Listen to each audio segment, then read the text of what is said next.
Hello, I'm Yori Odash. Welcome on board the Eastern Express, and as always, I hope you enjoy the journey.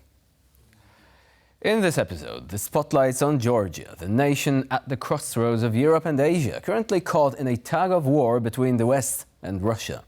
The controversial foreign agents bill, taken straight out of the Kremlin's playbook, has caused division between the society at large and the pro-Moscow Georgian dream government. So, strap in as we delve into this geopolitical saga that has everything: protests, an oligarch, and the most Bond villanesque politicians you could imagine.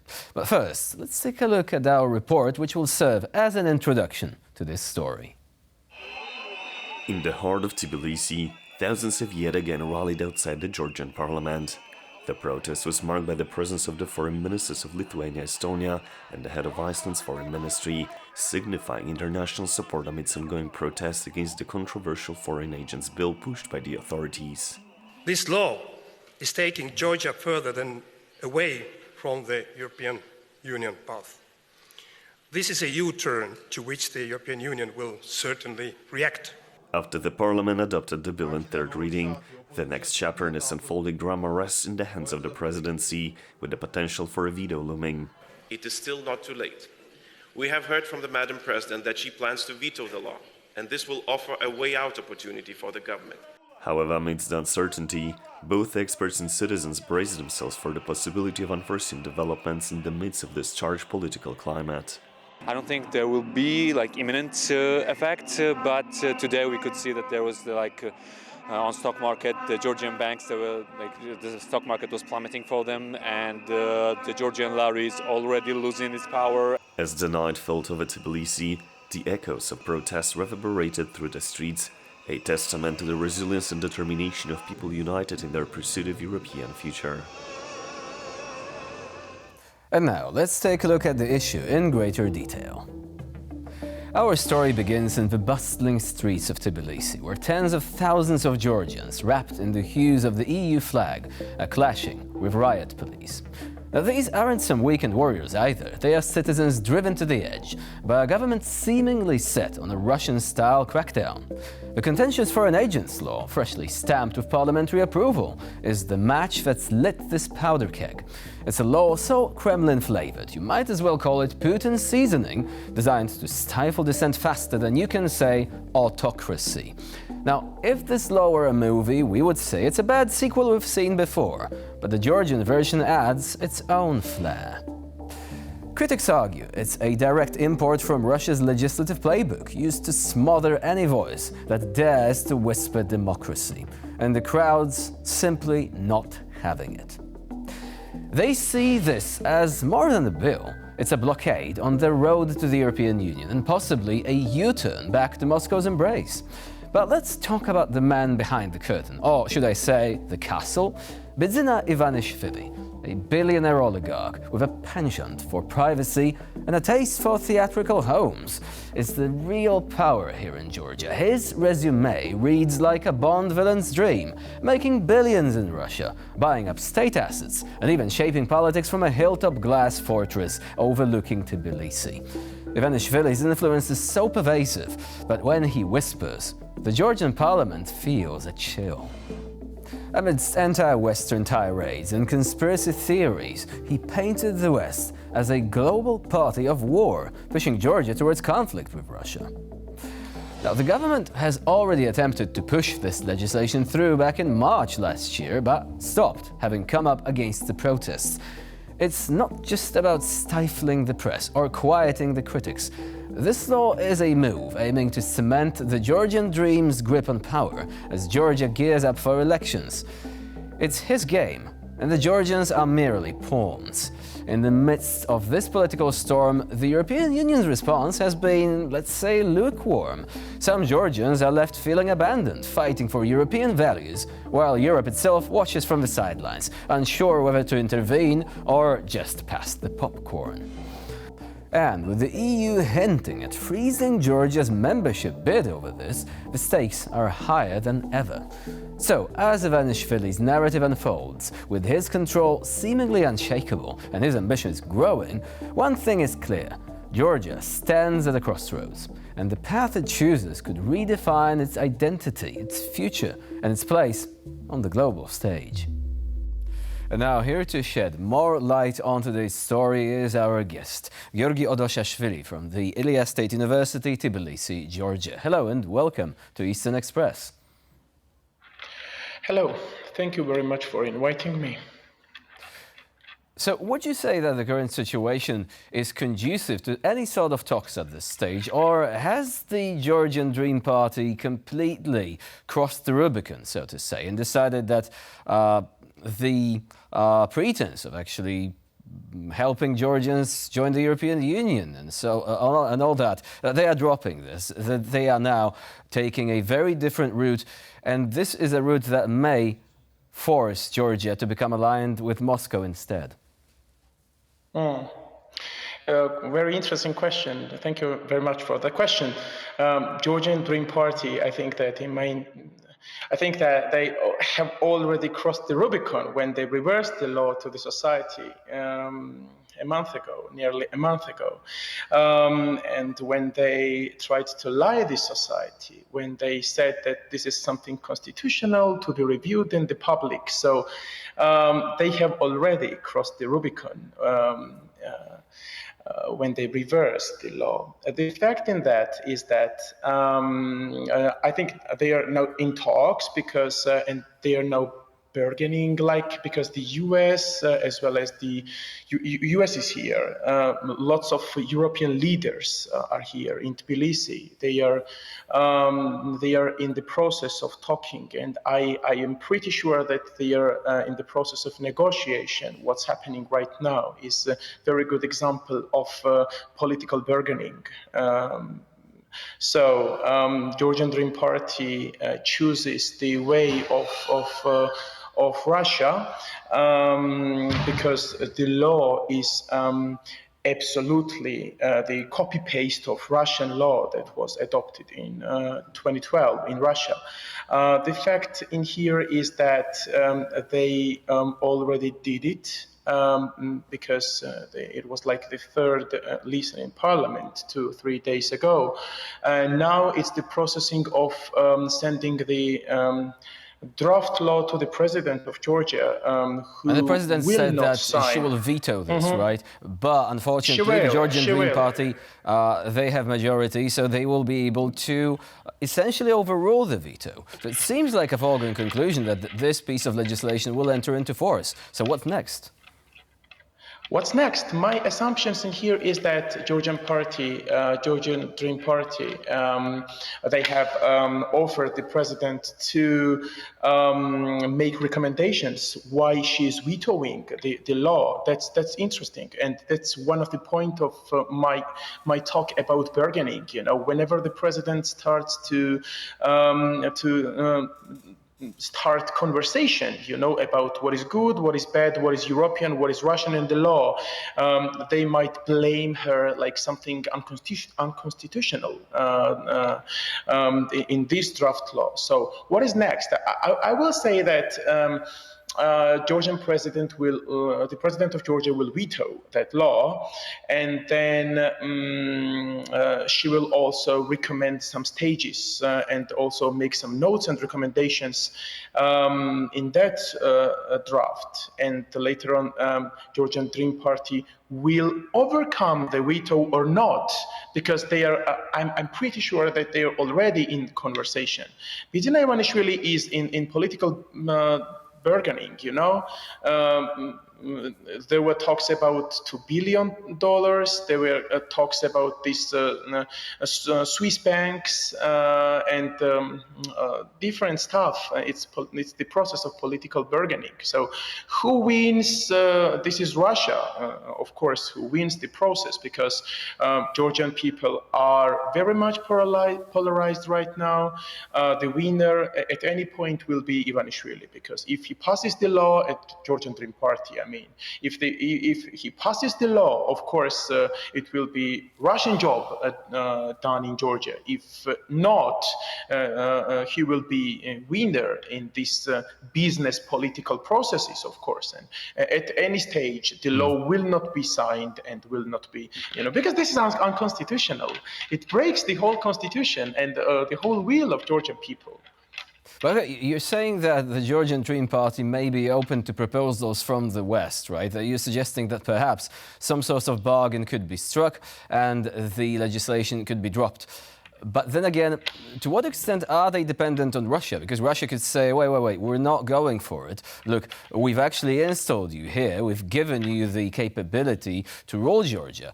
We had a deal of our own, right? I mean, Mr. Ivanishvili's past, if this is anything to go by, I mean, he made his fortune during the Yeltsin era, right? So to what extent do you think the Georgian Dream Party, and in particular Mr. Ivanishvili, really do have a choice to select their own path?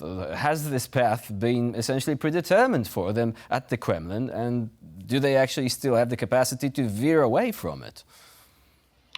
Yeah, a good question. When we are talking about Ivanishvili, Ivanishvili is, Ivanishvili at some point is the stage from Russia, So if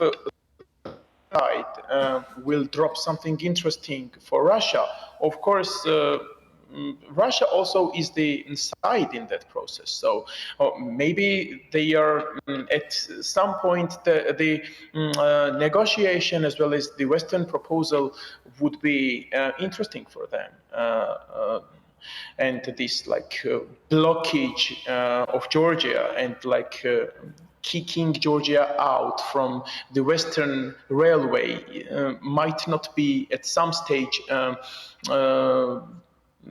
very important from them. So this is something like Ivanishvili is this side from Russia, and whatever Russia wants or the negotiation might be interesting for Russia, he will do that. So I will not say this is now in the political table. There are two sides: Russian side and Western side, and Georgia is the kind of political battleground.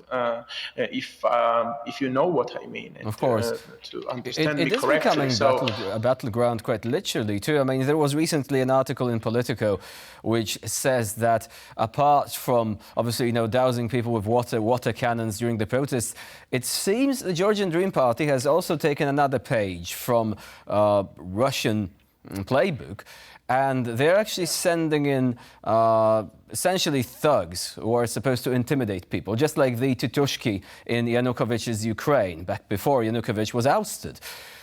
Isn't this an indication that, again, the Georgian Dream Party has taken its path down towards the authoritarian side of things?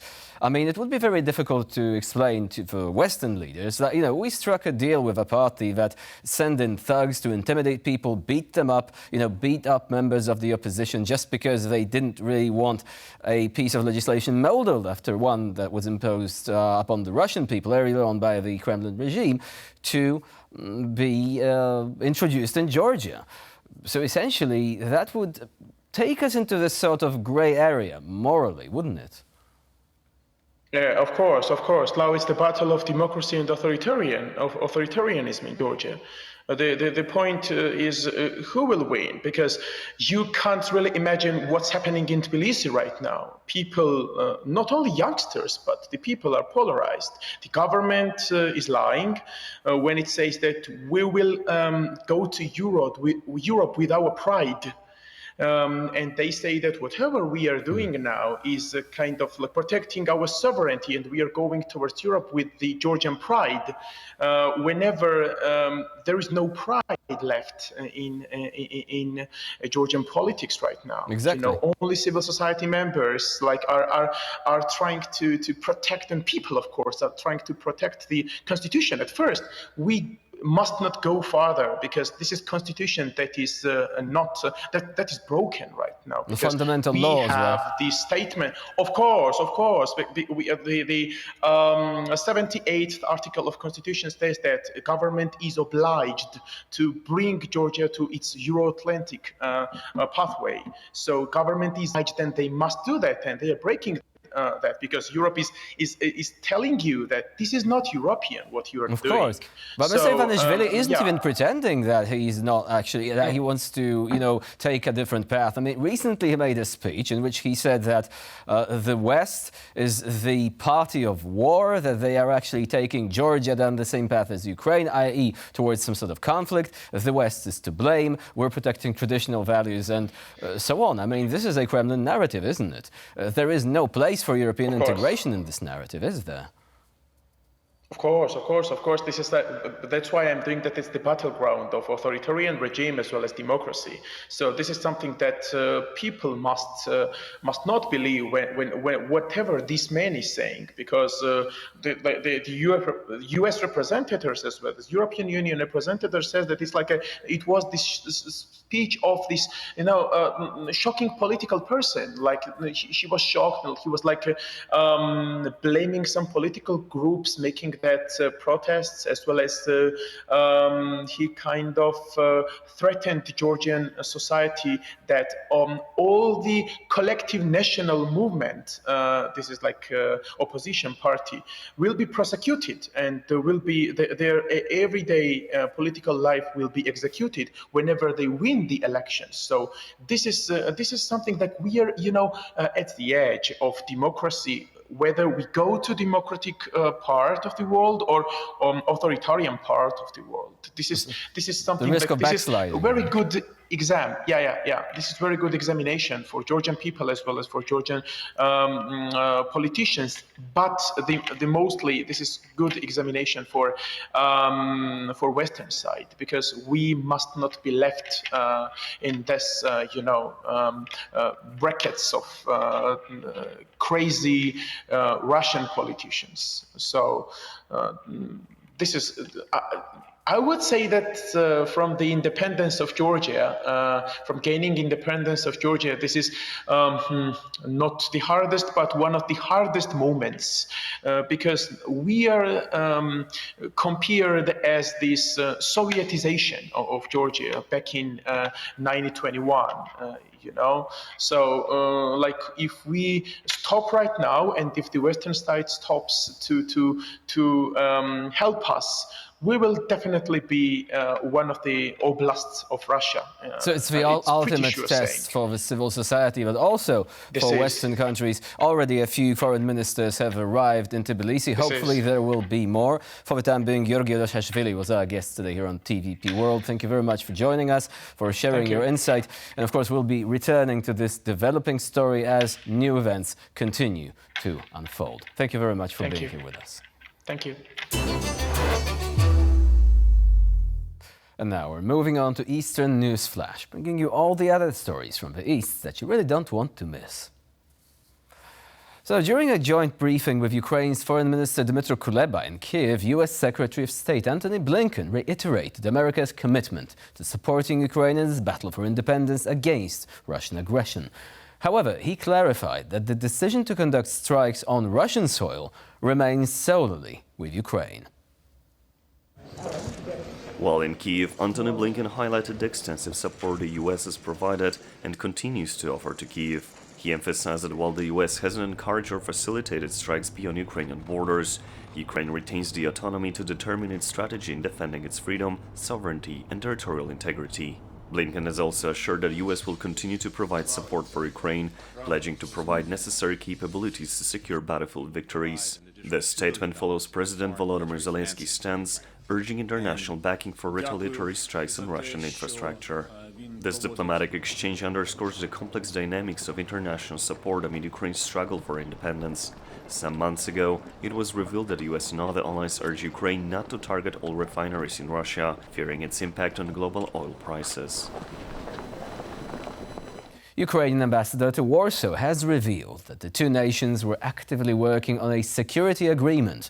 This agreement, he noted, is particularly significant due to the proximity of the two countries, as well as Poland's substantial military assistance in countering potential Russian aggression. Ukrainian ambassador to Poland Vasyl Zvarich expressed confidence that the new security agreement with Poland will soon become a fact. Highlighting existing cooperation with Warsaw, Zvarich pointed out activities such as the operation of a massive logistics hub in southeastern Poland providing aid for Kiev, training of Ukrainian soldiers, and various other forms of assistance already provided by Poland. He indicated that these agreements, already in practice, would now be formalized on paper through the agreement. Ukraine has been actively pursuing bilateral security agreements with European nations in recent months, having already signed such agreements with 9 countries including France, Germany and the United Kingdom. Polish Foreign Minister Radosław Sikorski previously stated in Brussels that discussions regarding the Polish-Ukrainian security agreement were advanced, although no specific date has been set for its signing. Russia's top court has upheld dissident Vladimir Kara-Murza's 25-year prison sentence for treason and other charges, throwing out an appeal from his lawyers, who called his jailing unlawful. After the death of Alexei Navalny, Vladimir Kara-Murza is Russia's most significant opposition figure.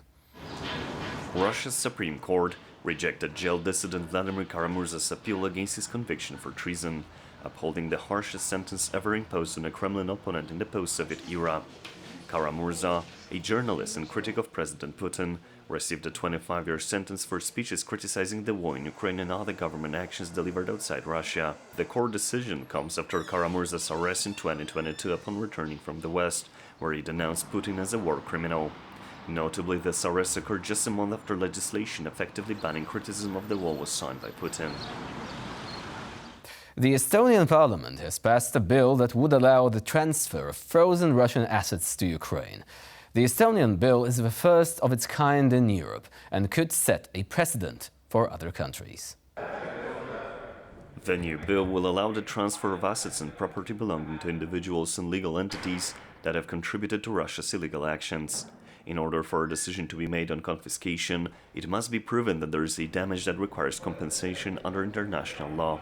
It is still unclear how much money could be transferred to Ukraine, but it is estimated to be in billions of euros. The bill has been welcomed by Ukraine, which is facing a massive financial burden as a result of the war. The Ukrainian government has said that it will use the money to rebuild the country and help victims of the war. To no surprise, the bill has been criticized by Russia, which has called it an illegal act of aggression. Russia has also threatened to retaliate against Estonia. And for this episode of Eastern Express, it's the end of the line. Please stay with us here on TVP World for more latest news and updates. I'm Jonasz Rewiński. Bye for now.